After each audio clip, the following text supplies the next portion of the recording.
Book Theory Blue Analysis, the final passage. The final words of Book Theory Blue. Book Theory Blue.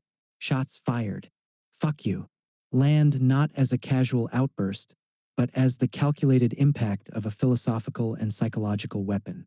Framed as a bullet with butterfly wings or a sucker punch strike, the book's conclusion reveals Rory Pendleton's worldview, one marked by rebellion, revelation, and the urgent need to expose what he calls Mr. Blue and unreality. 1.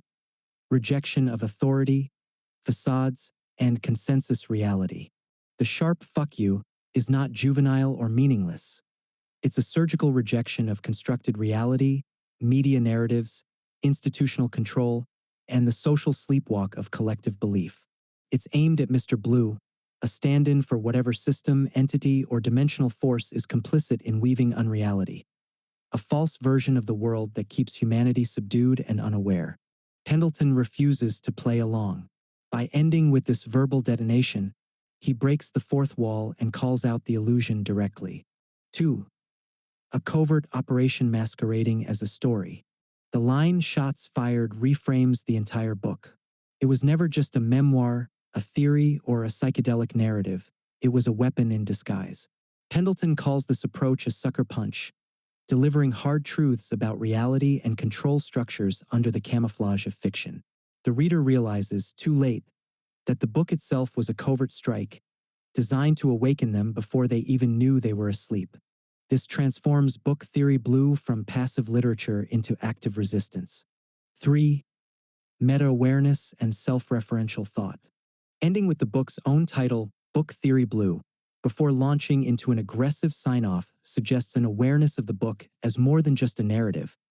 It's an entity, a statement, or even a weapon in itself. This could reflect Pendleton's belief in the power of books to shape reality or challenge perceptions. 4. Exorcism through defiance. There's an undertone of catharsis in the final words, a release of years of bottled paranoia, pain, and psychic insight. The aggression is not mindless. It's the howl of someone who has seen too much and been believed too little. The ending shows that Pendleton is not surrendering to madness or delusion. He is fighting back with the only tool he has left, the truth dressed in fiction. 5. Urgency and a desire to provoke thought. Rather than offering a tidy conclusion, the ending forces the reader into a state of unresolved tension. This could mean Pendleton values critical thinking and wants to push the audience toward independent interpretation rather than passive acceptance. The book might be meant as a challenge rather than a guide. Final interpretation. Rory Pendleton's beliefs, as suggested by the ending, revolve around resistance, provocation, and a willingness to disrupt conventional thinking. The book does not seek comfort or agreement. It aims to confront, challenge, and leave an impact. Whether this stems from frustration, rebellion, or a deeper philosophical stance, the ending makes it clear that Book Theory Blue is not just a book. It is a desperate cry, a warrior's vow, and a last stand against Mr. Blue.